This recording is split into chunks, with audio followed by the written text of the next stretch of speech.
This is First GenXers.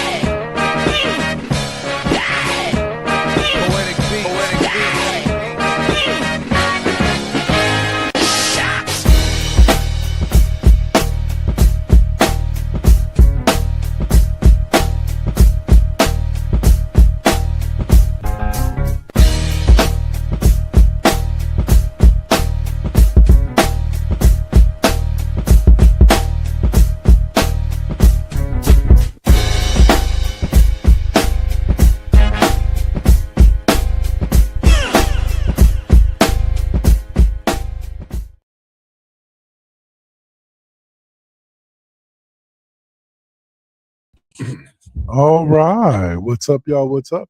It's me, the one and only Dark Lord 100, aka Double KK Double. And unfortunately, due to sickness, I will be flying solo tonight on the classroom. And we're just going to blaze through a couple of these subjects. I'm going to give you my thoughts on them. And then we'll get you out of here and on to the Saint tonight with a little now versus then or now versus then fusion with some video games. So let's first open up with saying you can find us on Facebook.com. Just search for The Classroom and like and follow, and you'll get all the news about the shows, sometimes before the shows even go on. All right. And so this week we are going to open up with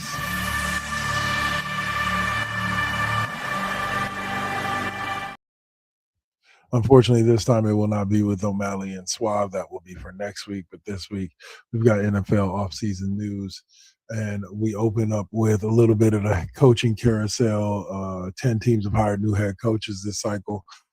John Harbaugh to the Giants, Mike McCarthy to the Steelers, and Robert Saleh to the – what? No, that's wrong. Robert Saleh to the Tennessee Titans. He said Robert Saleh to the Jets. I'm like, no, that was the year before. This year, it was Saleh to the Titans after a year back with the 49ers, making magic with them young bucks over there. He was eventually replaced by Raheem Morris from Atlanta. He had gotten let go and replaced by Kevin Stefanski for the head coaching position there. But he comes back to take over this young defense that'll be returning Nick Bosa and Fred Warner. But Saleh moves on to Tennessee. I believe he took the 49ers passing game coordinator with him as his new offensive coordinator out there in Tennessee. They got a good young quarterback in Cam Ward, some decent receivers, a defense that Saleh can work with and can bring the talent out of, and I expect them to do well. I don't expect them to make the playoffs or end up in the Super Bowl next year, but but don't be surprised if you see the Titans near the top of the AFC South in the coming years. I think Saleh learned from what his issues were in New York, and I think he's got himself a good young quarterback to start with Cam Ward. And so he has something to build off of. I would have loved to see what could have happened if Mike Vrabel would have stayed with Tennessee instead of ending up in New England, because he took New England to the Super Bowl. And you give him a young quarterback like Cam Ward and a defense that he could do what he does with, you never know. That could have been Tennessee in that championship game or in that Super Bowl. I think Harbaugh to the Jets or to the Giants is not going to be necessarily huge, but I think it will turn some things around. And here's what I mean by that. He did pretty well coaching a player like Lamar Jackson.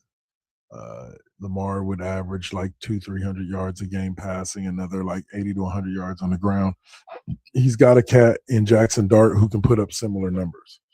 So doesn't mean that he will. It all depends on who he brings in as offensive coordinator, defensive coordinator, etc. They have a lot of young studs on defense, including that defensive tackle that they drafted, or not defensive, but defensive end that they just drafted a couple of years ago. And they have Cam Scatterboo. Like people are like, oh, he didn't really do much. He got hurt. Yeah, he got hurt. That's the key thing about it. He was doing a lot before he got hurt. Same thing with Jackson Dart. They were both doing a lot before they got hurt. But I think the Scatterboo is going to be key because Scatterboo gives him something that he didn't have in Baltimore, and that is a speed back. Like they had some people like Justice Hill, etc., who could fit the role, but Derrick Henry was the main back in uh, in Baltimore. You can tell that by the fact that basically John Harbaugh lost his job because he didn't run Derrick Henry a couple of times when he really should have to maintain a lead or to try to secure a win. So I don't think he'll make that mistake with Scatterboo. Scatterboo is a very McCaffrey-like running back, and so I can see him contributing heavily to that Giants offense. And as far as McCarthy with the Steelers, I don't really think that McCarthy and Aaron Rodgers is going to work. Even though they have a lot of studs on that team, like Fairmouth is still there. They still have DK Metcalf. They still got TJ Watt on the defensive side of the ball. Like, I don't know.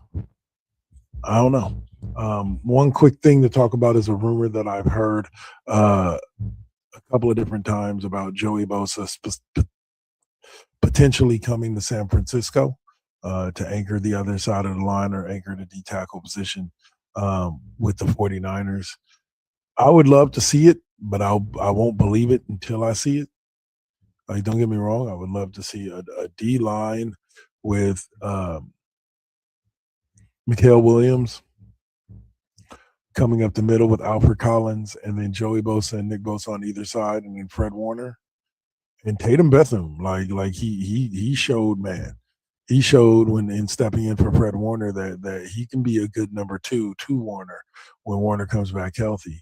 And that's going to be a tough. If they do that, if they pull that off, even with Bryce Huff, if they go with him instead of Joey Bosa, like it's going to be a tough team to run against as long as everybody stays healthy. Morris is a little bit more inventive with his play calling.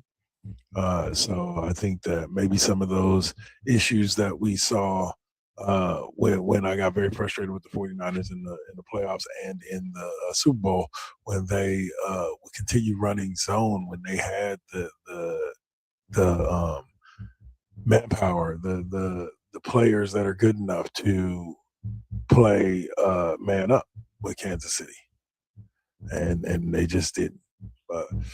Speaking of Kansas City, we also have retirement watch here as Adam Thielen and CJ Ham have both already announced their retirements from the sport of football. Thielen, y'all remember him from his days in Minnesota, and then he actually had a solid run early on in Carolina before he ended up getting traded back to Minnesota, and he has chosen to retire. But Travis Kelce is the interesting name that's being floated out there. I say it's interesting because if the Chiefs lose Kelce,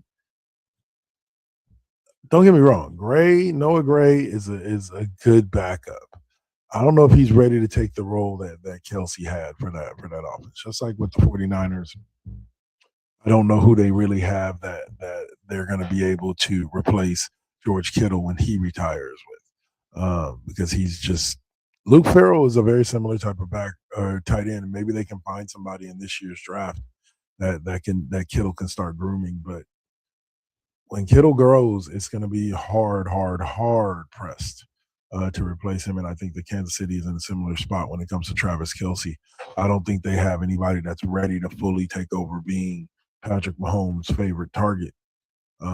There is talk of them potentially bringing back in the free agency. There is talk of them bringing back potentially Tyreek Hill. Now that he's a free agent, it's just like there's talk of the 49ers bringing back Deebo Samuel. From a reliability standpoint, I get it. You know, you want to please your quarterback with some of their favorite targets out on the field. And even though Deebo doesn't necessarily have the yak speed that he used to a few years back, I think that he could contribute with being kind of a possession receiver to Ricky Pearsall's more outside style of play. And or deep ball type of play. I think Devo could very much. I don't think you use him as a running back though. No, you get yourself another couple of young running backs. They had a couple of studs there this year, but yeah, you depend on that. You depend on the young studs you bring in to spell Cap McCaffrey, and then you rely on George Kittle and Deebo Samuel and Ricky Pearsall. And I think that combination of three could keep that Niners offense moving. Just like but I don't necessarily feel that Tyreek Hill is going to have that same effect in Kansas City, because I don't believe that Tyreek is the same Tyreek that he's been, his whole career.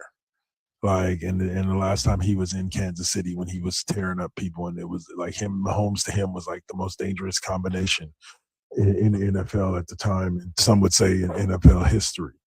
But I don't think that's the Tyreek Hill that we've got now. So now the last subject on the NFL note is and like I said, this is going to be a very brief episode because we're kind of flying through these discussions. It's trade rumors. Stars like Kyler Murray and AJ Brown are expected to be traded from their teams because they're either not happy or the team is in a rebuilding phase. But there's a big name out there in Max Crosby that people are saying should be done. I don't think that's the right move. I think Crosby wants to stay in Las Vegas, and Crosby is a hell of a talent. I think that if you look at his numbers compared to Nick Bosa's, they were both drafted, I believe, in the same draft class, and they're very similar. So he's been a dominant force for the Raiders. So I don't see a reason to let somebody that's young enough that you can build your defense around him over the next couple of years go. I think it would be a silly mistake for Clint Kubiak and whoever the new GM is in Las Vegas to trade Crosby, just like it would be stupid of them not to take Fernando Mendoza with the number 1 pick. Like, that's a generational quarterback. Now you got your generational edge rusher, you got your generational cornerback. Now what you need is in the 4th or 5th round to find an almost generational like linebacker to complement that edge rusher. And you'll have the same exact formula that has sent the 49ers to multiple Super Bowls and like 6 NFC championship games in the past 8 years. But if they do trade him, I don't know if San Francisco may be willing to give up whatever it takes. A couple first-round draft picks, a couple second-round, third-round draft picks to bring him over. If they can't get Bosa, they bring in Crosby. Crosby can teach them young studs how, and Nick Bosa and him can go to work. But I don't know. I don't necessarily see the Niners trade doesn't make sense for a lot of reasons, but one of the main reasons is because they're not, even though they're going to end up with a lot of money after the salary cap goes up, they're not going to end up with as much as other teams. The top 3 space leaders after the projected salary cap increase to 301 to 305 million per team would be the Tennessee Titans. So Robert Saleh would have 99 million in cap room. Tennessee could bring in some studs with that. Las Vegas would be right behind them with 87 million. And then the Chargers would be behind them, Jim Harbaugh and them boys over there, with another 87.2 million. So the 49ers, as far as I know, are going to be in somewhere in the 40-45 range of cap room. And that's with Brock Purdy, Fred Warner, and George Kittle, Nick Bosa all wrapped up for at least the next couple of years. So, like, we'll see. They said they're definitely going to be a little bit more free-flowing in free agency. The Chiefs are going to struggle unless I believe that they've reworked Mahomes' contract to get them under the cap. But it means he's going to be making something like 65-70 million next year. But the Minnesota Vikings as well are 40 million over the cap, and among teams significantly over the cap. These teams are teams that are probably not going to be making big time moves come free agency. But in general, the NFL has been a crazy place and is going to continue to be a crazy place for the upcoming months as we see movement happen with teams, rosters, and players. So other than that, let's take a quick 5-minute break. Like I said, this is going to be a real quick show. We're going to talk a little basketball after the break.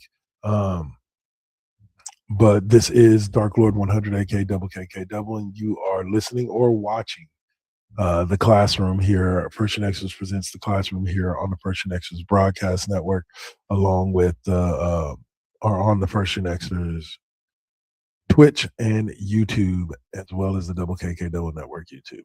So we'll see you guys after the break, and we'll talk some b-ball and also some Olympics. Yeah. Talk about what the men's hockey team did that hasn't been done in almost 50 years. Peace.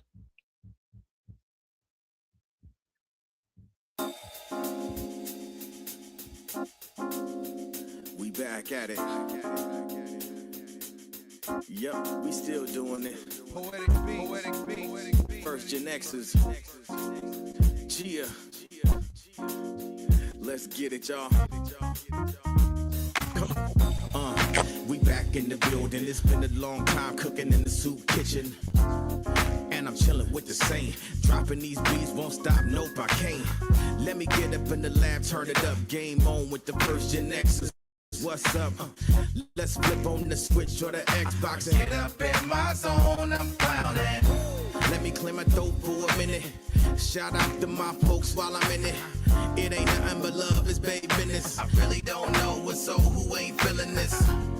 And this is only the beginning. Now versus then, this is something for the chillin'. Poetic got the joints like McDonald's. I'm loving it. It's the First Gen. We're now rocking with Poetic Beats. This is the First GenXers production. Get your PlayStations out. Get your Xbox out. Get your Switch out. Let's get it in, y'all. Holla back.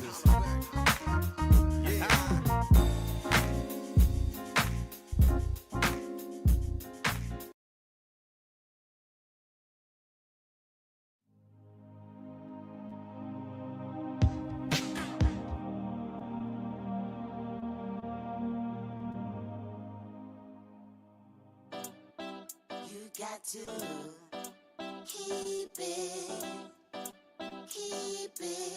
You got to keep it lovely. You got to keep it.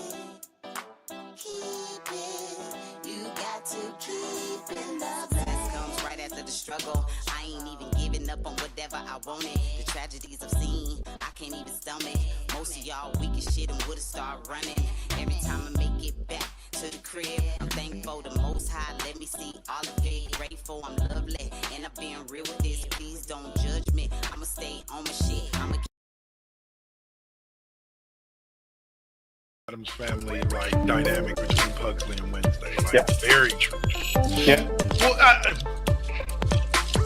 always temper this because I think I did not like the receiving caution tagline. I've also seen what Chase Center looks like when the Valkyries are fucking playing, so fuck all of you. Because Chase Center is packed no matter what's going on.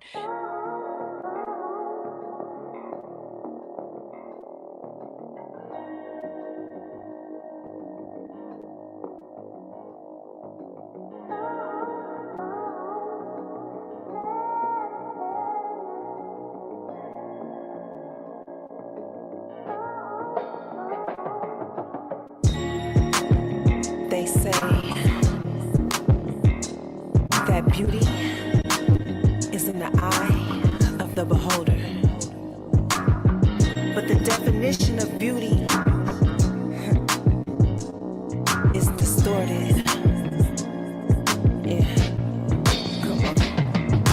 Searching for yourself, so insecure about the way you look, so you go to Miami.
All right, and I'm back. How you doing? All right, so we were talking about the NFL to start the show, and we're pretty much done with that subject for now. So now we were going ahead.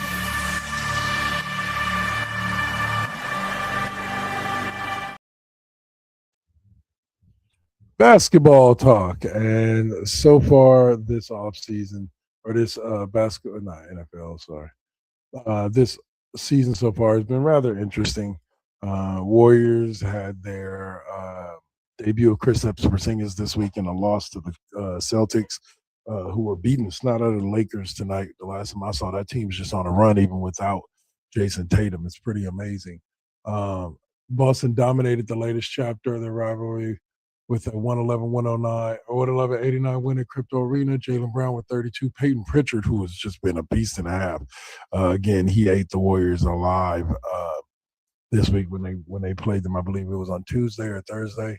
Luka Doncic and LeBron James tried their best, but they just couldn't. The Spurs have already taken off. Like, people are considering them a legit contender to the Oklahoma City Thunder. I personally think that Victor Wembanyama is Victor Wemby, as he's better known, is going to make them a team that nobody wants to see come to playoffs. Their half-court game is going to be insane, and the fact that man can hit threes will always surprise the living hell out of me. But let's see. The All-Star game was this past weekend. And let me tell you this. It had a pretty good review, I would say, but it was a interesting way to do things. We talked about this before. Both Saint and O'Malley are not impressed with the All-Star game format or what they're doing with it to try to change it and make it more interesting. And I don't blame them, because it wasn't even really worth watching this year. The games were all right, but in general, it really wasn't worth watching. Let's see. James Harden has had a great impact over in Cleveland. I think he's averaging something like 25 a game, playing his game for a contender in the East. Last time he did this was when they traded him to Philly, and he played in Philly for a little bit as their number one guy. Couldn't really get them out of the second round, really, pairing with Joel Embiid. And so now he's going to go to Cleveland and work with all them young studs, and hopefully they will be able to go somewhere. Maybe James Harden can be the one to take Cleveland into a place it hasn't been since LeBron James was there, and that's the Eastern Conference Finals, and help them get to an NBA Finals and compete for that with potentially the Oklahoma City Thunder. But I think, unfortunately for James Harden and the Cleveland Cavaliers, I think the Thunder would just run them out the building. The Knicks managed to pull off a massive comeback against the Rockets, being down 18 in the fourth, and having Jalen Brunson help lead them to victory. The Knicks are a very up and down team.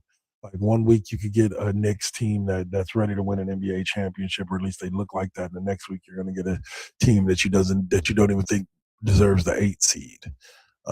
And that's just, it's kind of the same kind of frustration and consistency with the Warriors.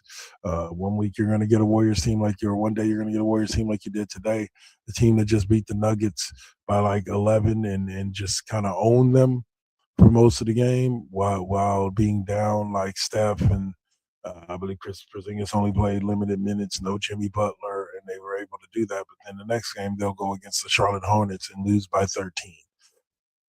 It doesn't make sense. But the Knicks are at least doing better overall. They're like top 4 in the Eastern Conference, and I think that they should be able to make some noise and at least get out the first round in the playoffs. Golden State used a 21 three-pointer barrage to overcome a triple-double from Nikola Jokic and beat Denver 128-17. That was earlier today. Steph Curry's injury is said to be day-to-day, so they're going to kind of see where they're at as they move forward. I don't know what to say because, like, I trust the Warriors medical staff enough that if Steph was ready to go, if Steph could go, he would be out on the floor. But it sucks because we kind of needed him back and Kristaps back after the All-Star break. No Jimmy means it's just going to be a tough road. I hope everybody can stay together next year and they keep Kristaps and everybody else for next year, and then they can run it back with Jimmy. And I think that team will be pretty solid. But other than that, I don't necessarily see this team competing for a championship this year or competing for. They might be able to make a run like they did last year and get out of the first round and into the second round, potentially into the conference championships if Steph stays healthy. With Steph, Draymond, Porzingis, and Horford, yeah, I think that team can get to at least the second round, potentially the Western Conference Championship. But that's a big if. That's a big if. It's under a team that I think is to beat coming out of the West in general. I don't think you're going to find many teams that are really going to challenge them outside of the Spurs. The Pistons are young, but I just think if confronted with something like an Oklahoma City, I think that Pistons team would struggle. In a 7-game series, I think the Pistons team would struggle, and I don't think that they would come out on top there at all. But the Celtics might. The Celtics can probably give the Thunder a run for their money. The Knicks, no. The Cavs, probably. They could give the Thunder a run for their money, but and the Raptors, no. But the Thunder, I think, as long as they can pass the test that is the San Antonio Spurs, then I think that there's not really anybody else who can stop them. Not even LeBron James and Luka. I think they would get owned if they came across the Thunder in a 7-game series in the playoffs. The Thunder are just that good. They are what Golden State was during their run with KD. They're just unstoppable, so to speak. But all right, we talked to Trey Dilla, Wemby versus the field. We talked that. This season for the Sacramento Kings has just been hellish. From everybody from Zach LaVine to trading some of their key players to Sabonis getting hurt and having to go out with an injury for the rest of the season. And like I said, LaVine going out. This is just a lost season. Like, a lot of people are trying to write the Warriors off because Steph Curry's been out for so long, but he will eventually come back and hopefully help them make a push. They're sitting in the 8th seed right now, but this Sacramento team, I just feel bad for them because it was like literally for a week straight. Every day I turn on the TV and see some kind of ticker notification saying that another Sacramento Kings player was going to be having season-ending surgery. I did see a joke where it showed a picture of the beam, the picture of the beam for the Kings, and it said the tweet was from the beam itself, and it was like, "It's been a nice ride, Sacramento," and it said it changed his LinkedIn profile, and it said he was open to work, looking for work someplace else. So I was just like, that's so wrong. That's so wrong.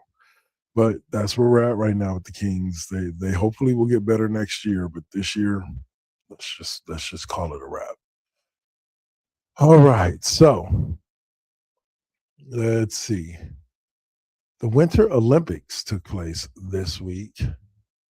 And I want to say the biggest story, hold on. We're jumping into a new segment. So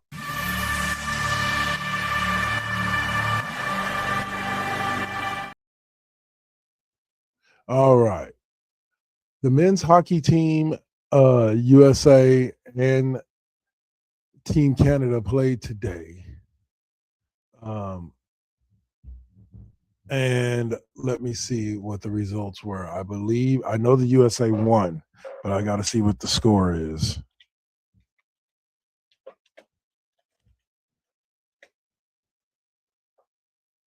Let's see. Yep, the United States wins gold. They win the gold over Canada in the men's hockey tournament. They won it 2-1, and it was a huge event because of the fact that this is the first time in over 40 something years that the U.S. has won gold in hockey. Like, we're talking about dating back to the days just before or after the Miracle on Ice when they beat Russia. Except this was Canada. Canada was the new Russia, not because they're bad people, but because they dominated international hockey for a very long time. Team Canada has for a very long time, and it's been shown the last couple of years in the All-Star break games that they play. And Team Canada has a tendency, the World's Cup or whatever it is, Team Canada has a tendency to come out on top. And Team USA is definitely their biggest rival. Well, that rivalry was renewed today in the Winter Olympics, and the USA happened to come out on top, winning the gold medal and handing Canada silver for the first time in a long time. Let's see. Figure skating, American Elisa Liu delivered a standout performance in the women's short program, keeping the U.S. in medal contention against a strong Japanese field. Norwegian cross-country skier Johannes Hoslov Klabo became the most decorated Winter Olympian of all time during the day 9 of the games. Wow. So that was the Olympics. Now, the last thing we're going to talk about is that, guess what? Time has flown so quickly that we are back to, it's time for spring training. Pitchers and catchers are reporting. The Baltimore Orioles defeated the New York Yankees 2-0 in the Grapefruit League opener.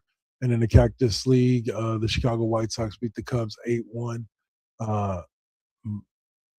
Munetaka Murakami made a comfortable debut in the Cactus League while Pete Alonso homered in his first spring appearance for the Orioles. Twins ace Pablo Lopez is set for season-ending Tommy John surgery. Meanwhile, Yuki Matsui suffered a groin injury, putting his status for the upcoming World Baseball Classic starting on March 6th in doubt. Tony Clark resigned as the head of the MLB Players Association following an internal inquiry, with Bruce Mayer named as the interim executive director. So those are the highlights of this week with baseball and with the Olympics closing out. I believe USA finished first or second in medals. They always, when it comes to sports, they always finish top 5 in medals. May not have had all the golds, but they got enough of them. So we'll have the Summer Olympics coming up in 2028 is the next Olympics after this one.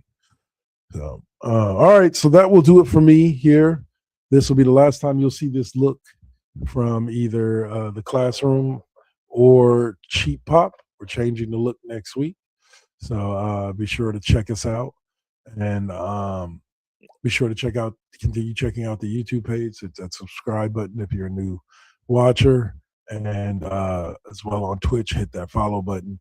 And join me next week where we'll be talking more basketball, baseball, and football. This has been a short edition of The Classroom featuring Dark Lord 100, aka Double KK Double. Hopefully next week we'll be back with Swab and O'Malley, and we'll get to talk some more sports fun. All right, y'all. So that'll do it for me. Y'all have a great night. We out. Peace.